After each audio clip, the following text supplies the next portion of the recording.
influenced my preaching a whole lot. I was who used to tell me bedtime stories. I mean, good bedtime stories. Some of them were Bible stories. A lot of them weren't Bible stories. My favorite character in Daddy's stories was Daniel Boone. And my daddy would make up stories about Daniel Boone. Looking back on them, I remember every one down to the detail. And I now realize that these were stories that he'd seen on a television show or read in high school English or something like that. But he would turn them into Daniel Boone stories. And there's one that I want to share with you, just as he shared it with me. And it has to do with thankfulness, has to do with remembering the good things that people have done for us. Now, this is one you may recognize, but I won't tell you till afterwards where I think it really came from. But it starts this way. One summer day, Daniel Boone was out on a long hunt, carrying his long rifle. It was summertime, hot summertime, and you think that's a strange time to go hunting, but there was no season. In fact, the summertime was the main time Daniel went deer hunting, because in the summertime, the deer tend to have a red coat, and the British rich folks loved clothing made from those red deer hides. And there was a big price for them. And for a while, Daniel Boone made his living doing that. That much is true. But as he walked along one day, creeping through the woods like an Indian, he heard this moaning, groaning sound.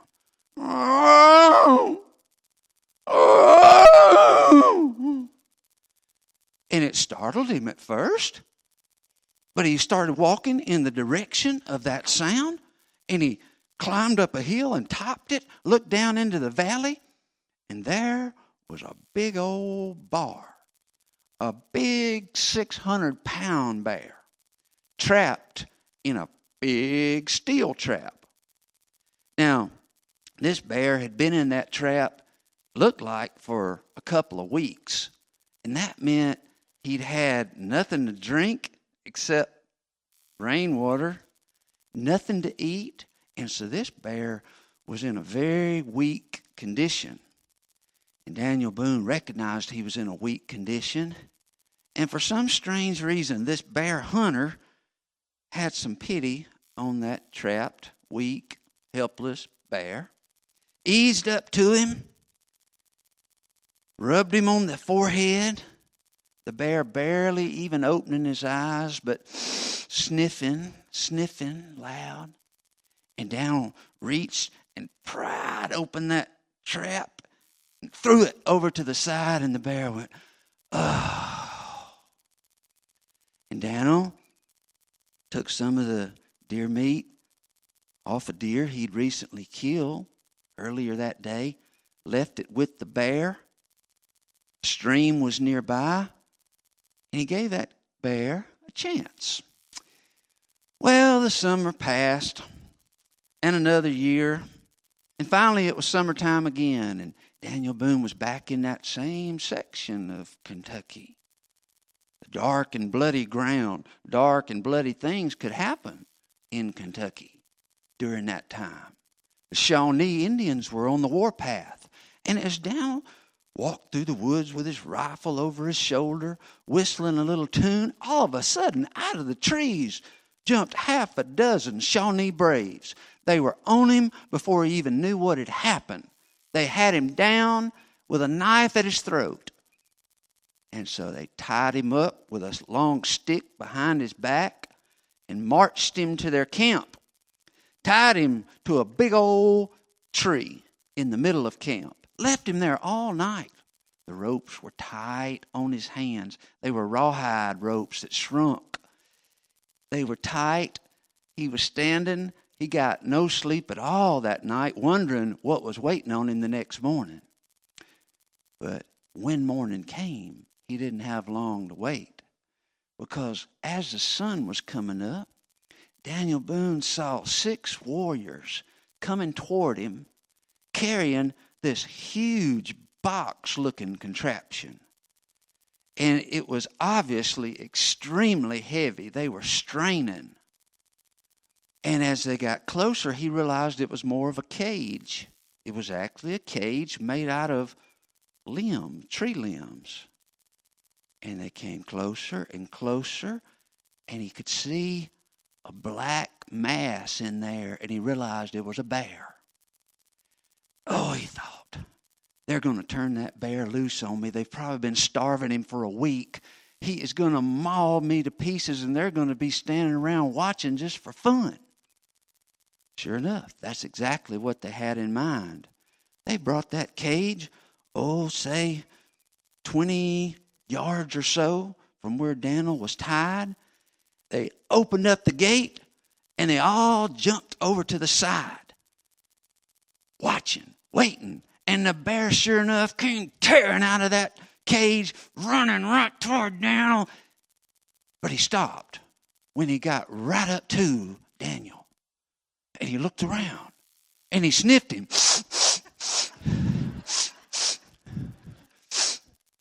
And then the bear went around behind the tree. And Daniel thought, he's going to bite my hands off. But instead, he bit the rawhide thongs and bit the ones in two that tied his feet. About that time, it dawned on Daniel to look at his right forefront, and he saw the scar, and he realized this was the same bar whom he'd helped the last summer. And about the time Daniel went free, the bear took out after the Shawnee Braves, who were standing there totally unprepared, didn't even have their weapons out. He chased them up trees and into their lodges, went into their lodges after them. Pandemonium was erupting in the village, and Daniel slipped away. Now, you ever heard a story like that? Well, there's an old Roman story called Androcles and the Lion, where in truth, this really did happen. A slave was captured. He was released. He helped a lion who eventually helped him. But the message of it all is the same. Here's the message. We need to remember that kindness deserves to be repaid. It's a reminder to remember the good things that God has done for us, and look for opportunities to pass them on, to remember the things that other people have done for us, and pass on those blessings. But here's what happens. We've got this human tendency to be very, very thankful when God or somebody else is willing to help us and we're in trouble. But what happens once the trouble passes? It's mighty easy to forget. And a bear has a better memory than some people, because they forget all about the things that were done to help them. And that's exactly what happens in the passage we're going to look at today from Genesis chapter 40.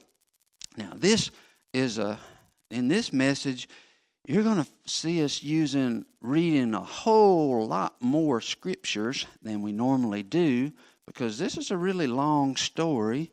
We're going to weave it in with explanation as we go. This is a story. First of all, the thing we're focusing on is a man who did not remember the good things that were done for him. Genesis chapter 40, beginning in verse 1. Sometime later, Pharaoh's chief cupbearer and the chief baker offended their royal master. Pharaoh became angry with these two officials, and he put them in the prison where Joseph was, in the palace of the captain of the guard. Now, Joseph had been in prison for a long time. He was in charge of the place, and he cared for people who were thrown into that dungeon. It must have been a dark, nasty, stinking, sweaty place. A couple of years ago, I went over to Fort Smith and looked in Judge Parker's courtroom, and they allowed me to go and stand in the jail, the prison, where the criminals were kept while waiting on the sentence from Judge Parker, often to be hanged. And man, you know what it was? It was 2 rooms, about 40 by 40 each, rock walls, no windows, no furniture. And the guide said there was probably no furniture, no beds. At the time they were being used, the only furniture in the room was a little bucket that sat over in the corner and was emptied once a day. That's the kind of place this was. That's the kind of place Joseph was. That's the kind of place where the cupbearer and the baker wound up. Now, this cupbearer, let me tell you just a bit about him. He was basically the butler, the wine taster. In most translations, he's called the butler. And perhaps somebody had tried to poison Pharaoh, and he overlooked it. He somehow let it slip past him, and he was thrown into prison because of this. Who knows? But he did something to make his master mad and wound up in prison without a trial. Same thing with the baker. Who knows what happened with the baker? He was the head baker. I call him the head doughboy. Again, somebody had probably put something in the king's food. Maybe he got food poisoning. He was sick, and they accused this baker of probably beating the eggs and whipping the cream and all sorts of things like that. And there he was in prison in a dark place, but it was brighter because Joseph was there. Verse 4. As you read it, remember that in any dark place, God places you. One of the reasons you're there is to make it a little brighter, to be a light for somebody else. That's what Joseph was. They remained in the prison for quite some time, and the captain of the guard assigned them to Joseph, who looked after them. Verse 5. While they were in prison, Pharaoh's cupbearer and baker each had a dream one night, and each dream had its own meaning. When Joseph saw them the next morning, he noticed that both looked upset. "Why do you look so worried today?" he asked them. Verse 8. And they replied, "We both had dreams last night, but no one can tell us what they mean." "Interpreting dreams is God's business," Joseph replied. "Go ahead and tell me your dreams."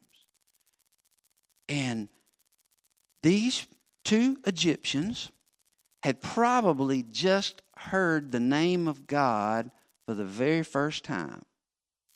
This was their very first exposure to the God of Abraham, Isaac, and Jacob.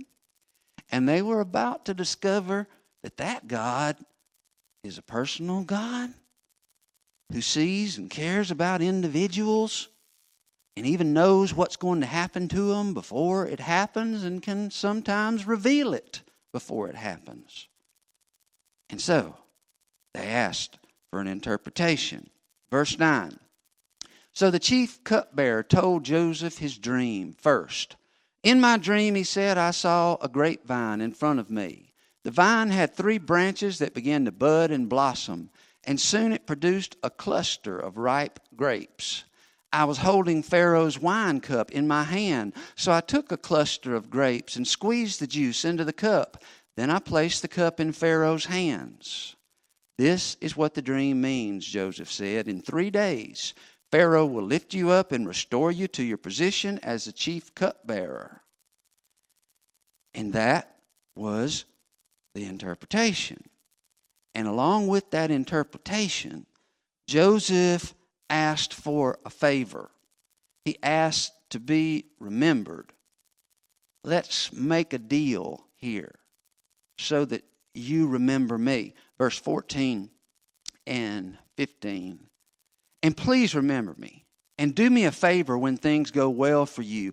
Mention me to Pharaoh so he might let me out of this place, for I was kidnapped from my homeland, the land of the Hebrews, and now I'm here in prison, but I did nothing to deserve it. But you know what verse 23 tells us? Verse 23 said, Pharaoh's chief cupbearer, however, forgot all about Joseph, never giving him another thought. Forgot all about him. You know, it's so easy to forget the important things. And it occurred to me not long ago that we find it very, very hard to remember good things. We find it hard to remember and keep in mind the things God has done for us, the things others have done for us, and look for ways to pass it on. That's hard to remember. And that's why we need messages like this as a reminder. But on the other hand, it's hard to forget certain other things. It's actually hard to forget bad things. It's very hard to forget bad things that have happened to you. It's very hard not to feel like a victim.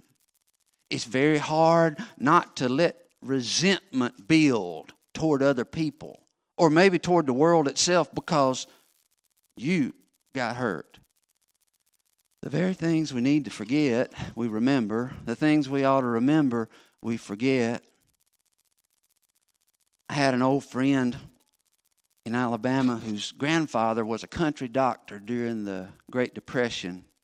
And of course, there was no health insurance then, as you know, and people paid as best they could, usually only when in the fall when the cotton was picked.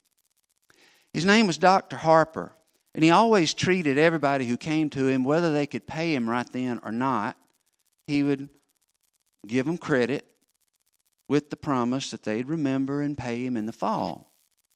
But so often it didn't happen because once the sickness passed and they didn't need Dr. Harper anymore, they forgot all about Dr. Harper.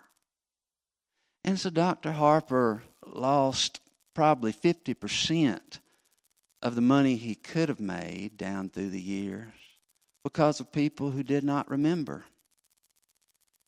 Well, have you ever recognized that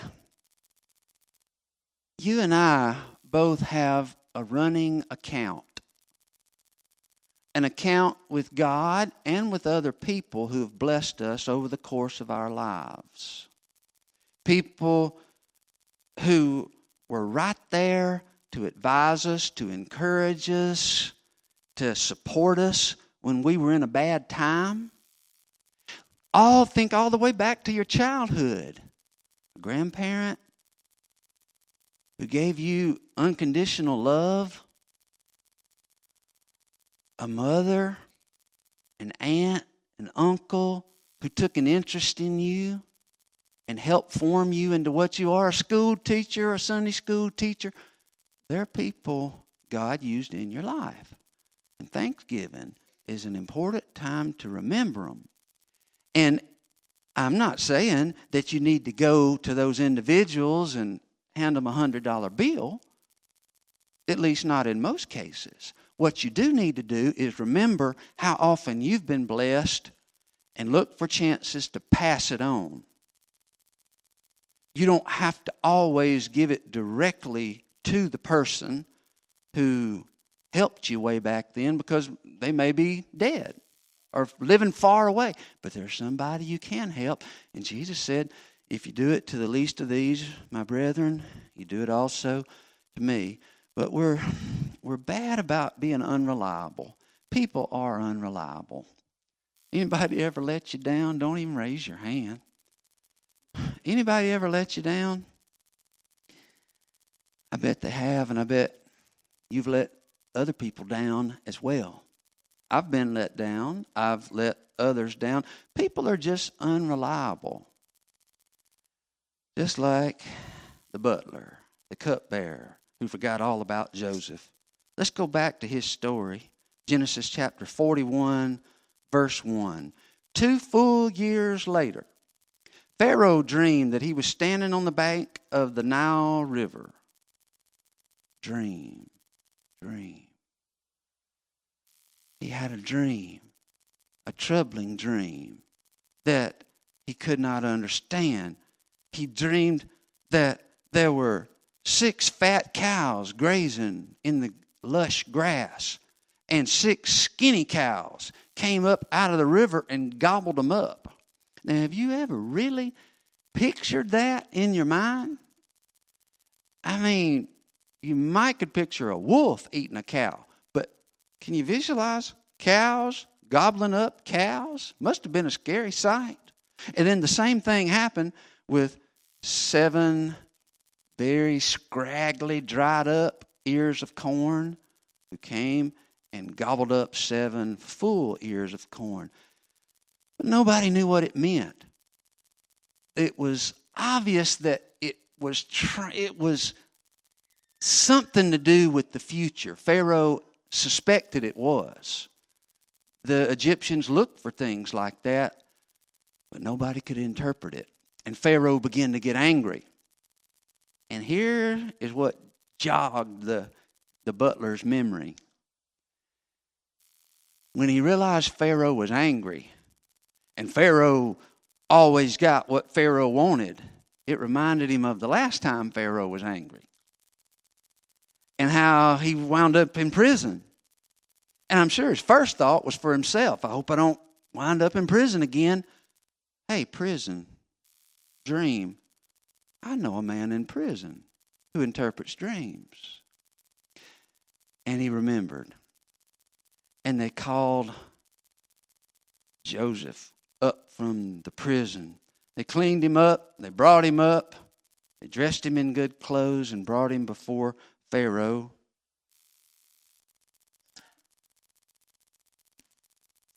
And in verse 39 and 40, after Joseph had interpreted the dreams and explained what the future held, there were going to be 7 years of plenty, followed by 7 years of famine. During the 7 years of plenty, you've got to get prepared. And so, verse 39, the Pharaoh said to Joseph, "Since God has revealed the meaning of the dreams to you, clearly no one else is as intelligent or wise as you are. You will be in charge of my court, and all my people will take orders from you. Only I, sitting on my throne, will have a higher rank than yours." And that moment was the hinge on which Joseph's whole world turned around. I mean, the next thing you know, old Joe was a millionaire. They put a gold chain around his neck. They dressed him in royal clothes. They let him ride in the king's chariot. He'd made it. But now the question is this.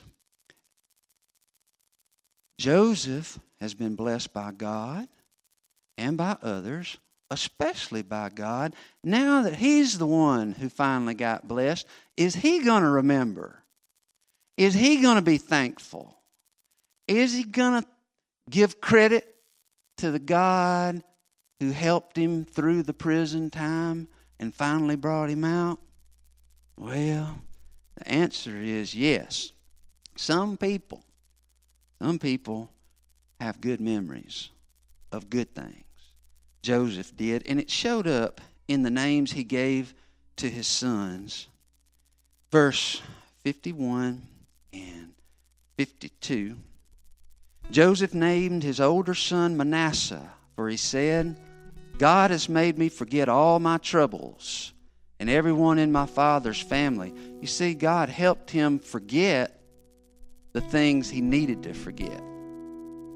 God wants to help you forget the things that are only going to make your spirit sour and full of resentful poison. God will help you do that. Verse 52, he had another son. He named his second son Ephraim, for he said, God has made me fruitful in the land of my grief. God's good at that, you know. Coming to people in situations of grief where they've lost something dear to them and have no idea what the future holds. God draws near to those who are of a broken heart, the Bible says. And Joseph knew that, and Joseph remembered that, and the Egyptians recognized that. In fact, they gave him a new name. In the verse 45, it's Zapath Porea, which means God speaks and he hears. You don't have to remember that Zapath word, but remember this. God speaks. Joseph heard. God speaks, and you can hear. Are you listening?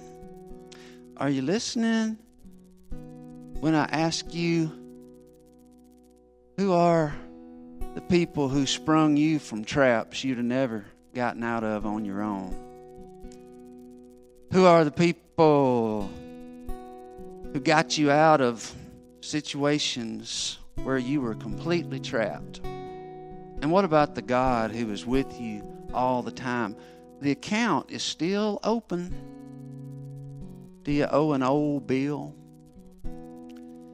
There's an ending to that story about Dr. Harper. He made it on through the Depression, through the 1930s, even though many people forgot to pay their bills. But way on over in the 1950s, one day a letter came in the mail with no return address. Dr. Harper tore that envelope open, and inside was a $50 bill with a small note which simply said, an old bill. Somebody remembered. Do you remember? Do you have an old bill?